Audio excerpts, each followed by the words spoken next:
Hallelujah, सबको जय मसीह की। Praise the Lord. मेरा नाम पॉल तारिक खान है। फिर एक नई वीडियो में मैं आपके सामने आया हूं और आज का जो विषय है मेरे प्रिय भाइयों, वो विषय है मेरे प्रिय भाइयों भालू के ऊपर।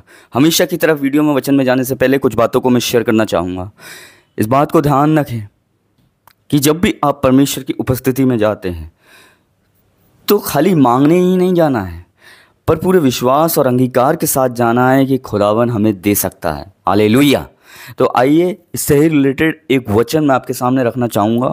पहले शमूएल, अगर हम 17वें अध्याय में जाके पढ़ते हैं और उसके 34वें वचन को पढ़ेंगे हम, और 34वें वचन को पढ़ेंगे और 35वें वचन को, तो वहाँ इस प्रकार लिखा हुआ है जैसे आपकी स्क्रीन पे आ रहा है कि दाऊद ने शाऊल से कहा, तेरा दास अपने पिता की भेड़ बकरियां चराता था, और जब कोई सींग या भालू झुंड में मेमना उठा ले जाता था तब मैं उसका पीछा करके उसे मारता था और मेमने को उसके मुंह से छुड़ा लेता था, और जब वह मुझ पर हमला करता था तब मैं उसके वश को पकड़कर उसे मार डालता था। यहाँ आज जो हमारा टॉपिक और जो विषय है, थंबल और टाइटल देख के आप समझ गए होंगे, वो है भालू के ऊपर। मेरे प्रिय भाइयों, जैसे आप स्क्रीन के पीछे देख रहे होंगे, भालू हैं ये। और ये भालू का काम क्या है? भालू का काम होता है चीरना, फाड़ना, खाना, मेरे प्रियानो। और वो ही भालू के बारे में दाऊद कह रहा है कि मुझे भालू के पंजे से, भालू जानवर के नाम का जिक्र हुआ है बाइबल के अंदर, वचन के अंदर। तो दाऊद कह रहा है कि मुझे भालू के पंजे में से परमेश्वर भालू के पंजे में से परमेश्वर मुझे छुड़ा लेता था। तो क्या तू गोलियत से कह रहा है, क्या तू तुझसे नहीं छुड़ाएगा? मेरे प्रिय बहनों, भालू का काम क्या होता है? चीरना, फाड़ना, खाना, मेरे प्रिय भाई बहनों। और भालू रहम भी नहीं खाता है, इतना खतरनाक होता है। उसके दांतों में, उसके जबड़ों में इतनी ताकत होती है कि वो एक बार किसी को पकड़ ले तो इस बात को ध्यान रखना, अब छुड़ाना नामुमकिन है। पर परमेश्वर देखो नामुमकिन चीज को मुमकिन कर रहा है। कि दाऊद कह रहा है कि जिसने मुझे भालू के पंजों से छुड़ाया, क्या वो मुझे तुझसे नहीं छुड़ाएगा? यहाँ कितना क्लेम कर रहा है, प्रोक्लेम कर रहा है। मेरे प्रिय माँ बहनों, मांगने से ही नहीं मिलता है, पर इस बात को ध्यान रखना, अंगीकार करने से भी मिलता है। जिस पे है नहीं वो मांगता है, पर अंगीकार वो करता है जिसे मिल चुका है पहले।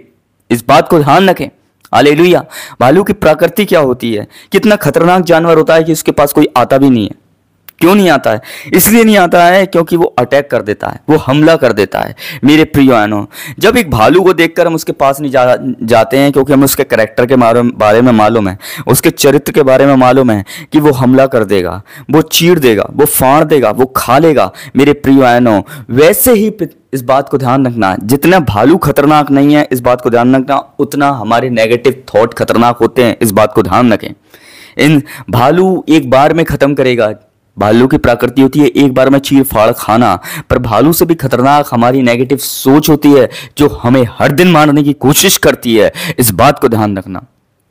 शैतान डायरेक्ट भालू का भेष लेके नहीं आएगा, पर मेरे प्रिय माँ बहनों, इस बात को ध्यान रखना, वो एक गलत थॉट, एक गलत सोच आपके दिमाग में डालेगा, जिससे आप हमेशा इमोशनल, हमेशा वीक और हमेशा आप कमजोर महसूस करें।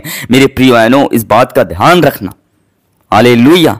और वो सोच एक भालू से ज्यादा खतरनाक होती है, वो सोच एक भालू के समान भी होती है। मेरे प्रियानो, जो चीर और फाड़ और खाने वाले का काम करती है।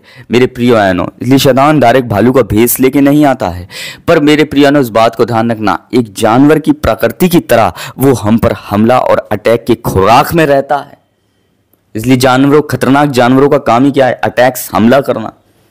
और वैसे ही शैतान भी है कि अटैक और हमला करता है। वो डायरेक्ट तलवार और हथियारों को लेकर नहीं, पर कुछ ऐसी बातों को कहकर, गलत थॉट और नेगेटिव सोचों को डालकर, इमोशंस में डालकर, मेरे प्रिय बहनों, वो हम पर अटैक करता है। पर उस अटैक से कौन छुड़ाता है? जो दिख रहा है, दाऊद कह रहा है, जो दिखता है भालू, उससे खुदा ने मुझे छुड़ा लिया। तो मेरे प्रिय भाई बहनों, जो हमें इस नेगेटिव स्पिरिट्स जो हमें दिखाई नहीं देती हैं पर होती हैं, क्या वो हम उससे नहीं छुड़ाएगा? बिल्कुल छुड़ाएगा। मेरे प्रिय बहनों, इस बात को ध्यान रखें। क्यों दाऊद कह रहा है जो भालू से मुझे छुड़ाया है, क्या मुझे गोलियत से नहीं छुड़ाएगा? भालू गोलियत से ज्यादा खतरनाक था, क्योंकि वो एक जानवर है, उसके अंदर समझ नहीं है, रहम नहीं है। मेरे प्रिय बहनों, जब जिसके अंदर रहम नहीं है उससे छुड़ा लिया खुदा ने, तो क्या मुझे इंसान से नहीं छुड़ाएगा, जिसे मैंने अपने स्वरूप बनाया है? आज देख सकते हैं हम। तो वैसे ही शैतान की भी प्रकृति एक भालू की तरह है। इस बात को ध्यान रखना। जो चीरने और फाड़ने और खाने वाले के समान हम पर हमला और अटैक करने की कोशिश करता है, पर इस अटैक से इन दिनों में बचने की हमें ज़रूरत है। और बचा एक ही तरीके से जा सकता है, जब आप खुदा से कनेक्टिंग रखते हैं।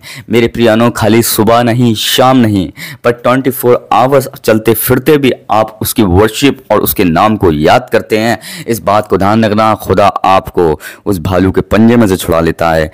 आज हो सकता है परिस्थिति एक भालू की तरह हो, आपकी आर्थिक तंगी एक भालू की तरह आप पर चीर फाड़ खाने के लिए आई हो। मेरे कर्जा आप पर भालू की तरह आया हो, आपको चीर फाड़ खाने के लिए। बीमारी आपको एक भालू की तरह आई हो, चीर फाड़ खाने के लिए। उस सबसे परमेश्वर आपको छुड़ा लेगा, इस बात पर विश्वास करें। तो मैं विश्वास करता हूं कि आपने इस वचन से आशीष पाई होगी। खुदा आपको बहुत ब्लेस करे। ईमान। जय मसीह की। Praise the Lord. ईमान।